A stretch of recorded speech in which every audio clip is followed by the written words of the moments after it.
छोटे महाद्वीप की बात करें तो सबसे छोटा महाद्वीप है ऑस्ट्रेलिया महाद्वीप। ऑस्ट्रेलिया महाद्वीप विश्व का सबसे छोटा महाद्वीप है। अब इसको थोड़ा समझ लेते हैं।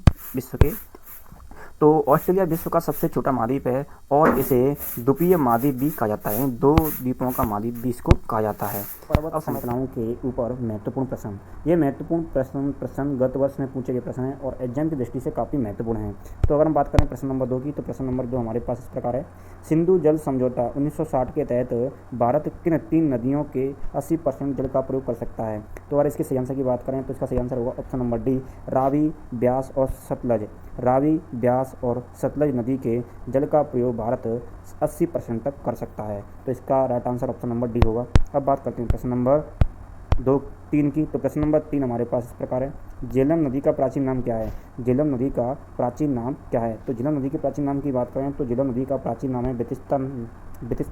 झेलम नदी को बितिस्ता के नाम से जाना जाता था। तो इस प्रकार इसका सी राइट आंसर होगा। प्रश्न नंबर 4 की बात करते हैं। तो प्रश्न नंबर 4 है। चिनाब नदी को हिमाचल प्रदेश में किस नाम से जाना जाता है? चिनाब नदी को हिमाचल प्रदेश में किस नाम से जाना जाता है? तो चिनाब नदी को हिमाचल प्रदेश में चंद्रभागा के नाम से जाना जाता है। तो इसका डी आंसर बिल्कुल करेक्ट होगा, चंद्रभागा। अब बात करते हैं प्रश्न नंबर 5 की। तो प्रश्न नंबर 5 है। गंगा नदी किन 2 प्रमुख नदियों के संगम से बनती है? तो गंगा नदी 2 प्रमुख नदियां हैं जिनके संगम से यह बनती है। तो अगर इसके राइट आंसर की बात करें तो इसका राइट आंसर होगा ऑप्शन नंबर बी, यानी भागीरथी और अलकनंदा। भागीरथी और अलकनंदा नदियों के संगम से बनती है गंगा नदी। तो इसका right answer option number B होगा। अब बात करते हैं अगले सवाल की। प्रश्न नंबर 6 की बात करते हैं। भारत का सबसे ऊंचा बांध कौन सा है? तो भारत के सबसे ऊंचे बांध की बात करें तो भारत का सबसे ऊंचा बांध होगा टिहरी बांध होगा। टिहरी बांध भारत का सबसे ऊंचा बांध है और इसकी अगर ऊंचाई की बात करें तो यह 261 मीटर ऊंचा है। तो इसका right answer option number A होगा। अब बात करते हैं प्रश्न नंबर 7 की। तो प्रश्न नंबर 7 है। गंगा की सबसे लंबी सहायक नदी कौन सी है? तो गंगा नदी की सबसे लंबी सहायक नदी की बात करें तो सहायक नदी है यमुना नदी। गंगा की सबसे लंबी सहायक नदी का नाम है यमुना, जो कि सी आंसर इसका करेक्ट होगा। अब चलते हैं अगले सवाल पर। अगला सवाल हमारे पास इस प्रकार है। प्रश्न नंबर 8। विंध्याचल पर्वत श्रेणी की सबसे ऊंची चोटी का नाम क्या है?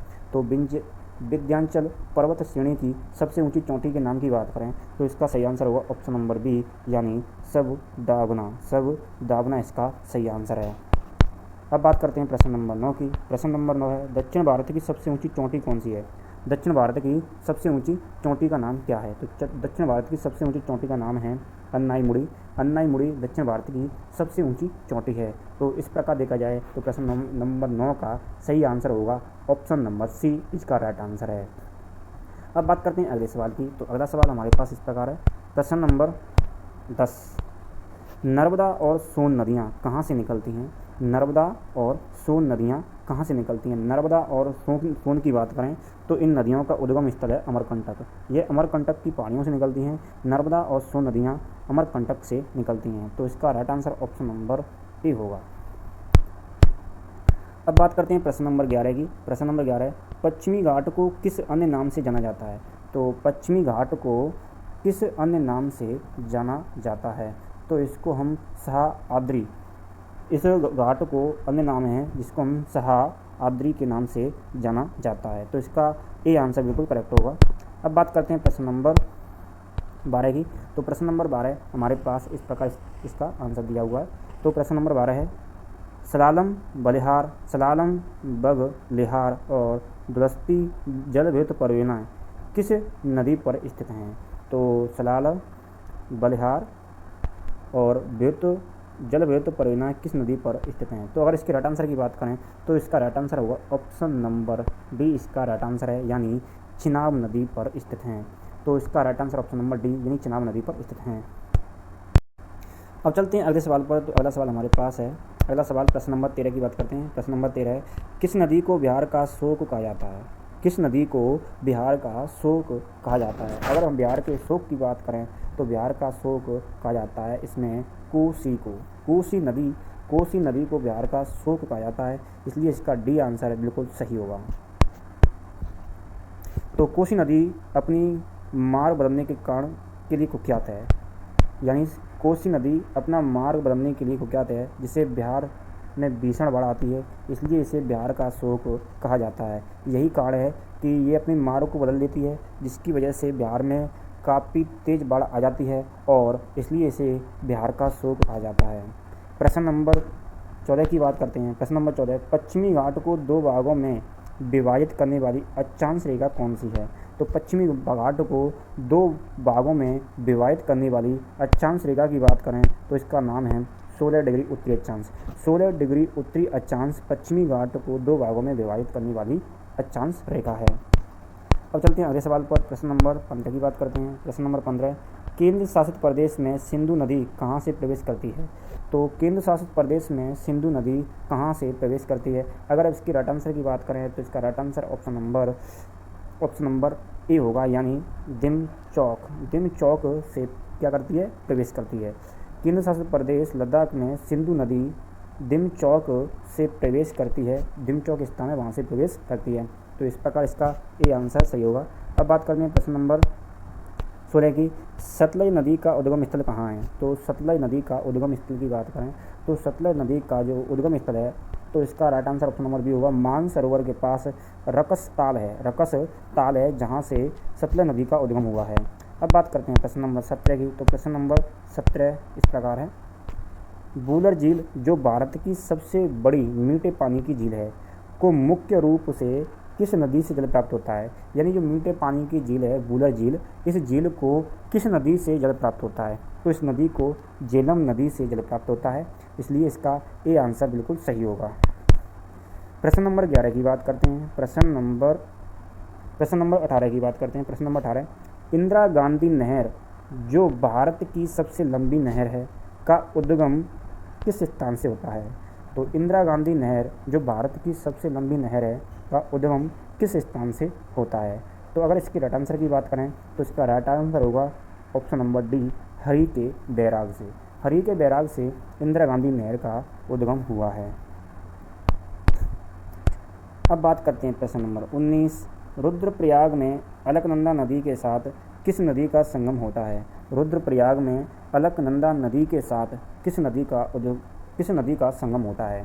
तो रुद्रप्रयाग में दो नदियाँ मिलती हैं और अगर उनके नाम की बात करें तो पहली तो अलकनंदा है और दूसरी की बात करें तो दूसरी नदी का नाम है मंदाकिनी। पहली का नाम अलकनंदा और दूसरी का नाम है मंदाकिनी। तो इसका डी आंसर बिल्कुल सही है। तो मंदाकिनी और अलकनंदा का संगम रुद्रप्रयाग में होता है जो केदारनाथ से आती हैं। कहाँ से आती हैं दोस्तों? केदारनाथ से आती हैं। तो मंदाकिनी और अलकनंदा का संगम रुद्रप्रयाग में होता है जो कि केदारनाथ से आती हैं। तो इसका डी आंसर बिल्कुल सही होगा। अब बात करते हैं प्रश्न नंबर 20 की बात करते हैं। इन गंगा नदी हरिद्वार में पहुंचने से पहले किस प्रकार के भूभाग में बहती है? तो आप जानते हैं कि ये गंगा नदी हिमालय से निकलती है। तो हिमालय से निकलती है इसलिए गंगा नदी का जो भाग है वो पर्वतीय भाग है, इसलिए पर्वतीय भाग से निकलती है। तो ऑप्शन नंबर सी इसका राइट आंसर होगा। अब बात करते हैं प्रश्न नंबर 21 की। प्रश्न नंबर 21 है गंगा। तो प्रश्न नंबर 21 की बात करेंगे, गंगा की वह अंतिम सहायक नदी कौन सी है जो इसके बाईं ओर से आकर मिलती है?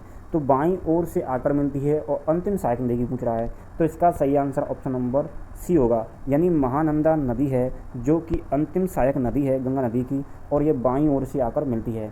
अगर हम इसके पहली सहायक नदी की बात करें जो बाईं ओर से आकर मिलती है, तो अगर उसकी पहली सहायक नदी की बात करें तो पहली सहायक नदी होगी रामगंगा। रामगंगा पहली सहायक नदी है जो बाईं ओर से आकर गंगा नदी में मिलती है। तो अगर इस प्रश्न की बात करें तो प्रश्न का आंसर ऑप्शन नंबर सी होगा। अगर इसमें ये पूछ लेता है कि गंगा नदी की पहली सहायक नदी जो इसके बाईं ओर से आकर मिलती है, तो उसका आंसर हो जाएगा ऑप्शन नंबर ए और इसका आंसर है ऑप्शन नंबर सी, यानी महानंदा नदी है जो कि इसके अंतिम सहायक नदी है और बाईं ओर से आकर मिलती है। तो प्रश्न नंबर 22 है सतपुड़ा पर्वत श्रेणी किन दो प्रमुख नदियों के बीच एक जल विभाजक का कार्य करता है? तो जो सतपुड़ा पर्वत श्रेणी है वह दो नदियों को अलग करती है और उन दो नदियों के नाम की बात करें तो उन दोनों नदियों के नाम हैं, एक का नाम नर्मदा है और दूसरी का नाम है ताप्ती नदी। नर्मदा और ताप्ती नदियों को यह एक सतपुड़ा पर्वत श्रेणी अलग करती है। तो इसका ऑप्शन नंबर बी इसका राइट आंसर है। प्रश्न नंबर 23 की बात करें तो नीलगिरी पर्वत की सबसे ऊंची चोटी, नीलगिरी पर्वत की सबसे ऊंची चोटी दोदा बेटा की ऊंचाई कितनी है? तो नीलगिरी पर्वत की सबसे ऊंची चोटी जिसका नाम है दोदा बेटा, अगर इसकी ऊंचाई की बात करें तो इसकी ऊंचाई है 2637 मीटर, 2637 मीटर है जिसकी ऊंचाई। प्रश्न नंबर 24 की बात करें, तुलबुल और उरी परियोजना किस नदी पर क्रियान्वित की गई हैं? तुलबुल और उरी परियोजनाएं किस नदी पर क्रियान्वित की गई हैं? तो अगर इसके राइट आंसर की बात करें तो इसका राइट आंसर होगा ऑप्शन नंबर सी, यानी झेलम नदी पर। तुलबुल और उरी परियोजनाएं झेलम नदी पर क्रियान्वित की गई हैं, तो इसका सी आंसर बिल्कुल सही होगा। प्रश्न नंबर 25 की बात करते हैं, विष्णुप्रयाग में अलकनंदा के साथ कौन सी नदी मिलती है? तो विष्णुप्रयाग में अलकनंदा के पास जो नदी मिलती है उस नदी का नाम है विष्णु गंगा, विष्णु गंगा है। तो विष्णु गंगा है जो कि विष्णुप्रयाग में अलकनंदा के साथ इसकी सहायक नदी है, तो इसका option number B correct answer हुआ। अब बात करते हैं प्रश्न नंबर 26 की, पश्चिम की ओर बहने वाली प्रायद्वीपीय भारत की सबसे लंबी नदी कौन सी है? तो पश्चिमी की ओर बहने वाली प्रायद्वीपीय भारत की सबसे लंबी नदी कौन सी है? तो इस नदी के नाम की बात करें तो इस नदी के नाम होगा ऑप्शन नंबर डी, इसका सही आंसर है, यानी नर्मदा नदी। नर्मदा नदी है जो कि पश्चिम की ओर बहती है, पश्चिम की ओर बहती है। अब बात करते हैं प्रश्न नंबर 27, बद्रीनाथ धाम किस प्रमुख नदी के तट पर स्थित है? तो जो बद्रीनाथ धाम है वो किस नदी के तट पर स्थित है? तो अगर इसके सही आंसर की बात करें तो इसका सही आंसर होगा अलकनंदा, यानी विष्णु गंगा के तट पर स्थित है, यानी अलकनंदा नदी है उसके तट पर स्थित है बद्रीनाथ धाम, तो इसका डी आंसर बिल्कुल सही होगा। प्रश्न नंबर 28 की बात करेंगे, हिमालय से निकलने वाली नदियों की प्रमुख प्रकृति क्या है? तो हिमालय से निकलने वाली प्रमुख नदियों की प्रकृति की बात करें तो हिमालय से जो नदियाँ हैं कभी सूखती नहीं हैं, इसलिए उनमें सदैव पानी बहता रहता है, इसलिए इन नदियों को हम सदाबहार नदी के नाम से जानते हैं, क्योंकि यहाँ से जो पानी प्राप्त होता है 12 मास ही प्राप्त होता है, इसलिए इसका सही आंसर ऑप्शन नंबर सी है। प्रश्न नंबर 29 की बात करते हैं, सतपुड़ा की सबसे ऊंची चोटी धूपगढ़ किस पर्वत श्रेणी का हिस्सा है? तो सतपुड़ा की सबसे ऊंची चोटी जिसका नाम है धूपगढ़, यह किस पर्वत श्रेणी का हिस्सा है? तो यह महादेव पहाड़ियों का हिस्सा है। किसका हिस्सा है दोस्तों? महादेव की पहाड़ियों का हिस्सा है, यानी ऑप्शन नंबर डी इसका बिल्कुल राइट आंसर है। प्रश्न नंबर 30 की बात करते हैं, सिंधु नदी भारत से बाहर किस स्थान से होकर पाकिस्तान में प्रवेश करती है? यानी जब सिंधु नदी भारत से निकलती है और भारत से निकल जाने के बाद पाकिस्तान में प्रवेश करती है, पाकिस्तान में प्रवेश करती है, तो वह किस स्थान से पाकिस्तान में प्रवेश करती है क्वेश्चन में ये पूछ रहा है। तो इसके सही आंसर की बात करें तो इसका सही आंसर होगा ऑप्शन नंबर ए, यानी चिलास स्थान है जहाँ से यह पाकिस्तान में प्रवेश करती है। तो इसको थोड़ा समझ लेते हैं। सिंधु नदी की बात करें तो सिंधु नदी लद्दाख से बहने के बाद चिलास नामक स्थान के पास से पाकिस्तान में जाती है, तो इस प्रकार इसका सही आंसर ऑप्शन नंबर ए होगा, यानी चिलास। अब बात करते हैं प्रश्न नंबर 31 की, कर्णप्रयाग में किन दो नदियों का मिलन होता है? तो जो कर्णप्रयाग है उसमें किन नदियों का मिलन होता है? तो कर्णप्रयाग में दो नदियां हैं जिनका मिलन होता है, एक का नाम अलकनंदा और दूसरी का नाम है पिंडारी और अलकनंदा हैं जिनका कर्णप्रयाग में मिलन होता है। अब इसको थोड़ा समझ लेते हैं। कर्णप्रयाग में अलकनंदा नदी का संगम पिंडारी नदी के साथ हो जाता है, तो इस प्रकार इसका सही आंसर ऑप्शन नंबर सी होगा। और कहाँ पर हो जाता है? पिंडारी नदी के साथ, तो बिल्कुल सही आंसर है। तो आपको जानकारी कैसी लगी कमेंट करें, वीडियो को लाइक और चैनल को सब्सक्राइब करना ना भूलें। आप 32 क्वेश्चन का आंसर आपको देना है और इसके आंसर को आपको कमेंट सेक्शन में लिखना है। वीडियो अच्छी लगे तो चैनल को सब्सक्राइब जरूर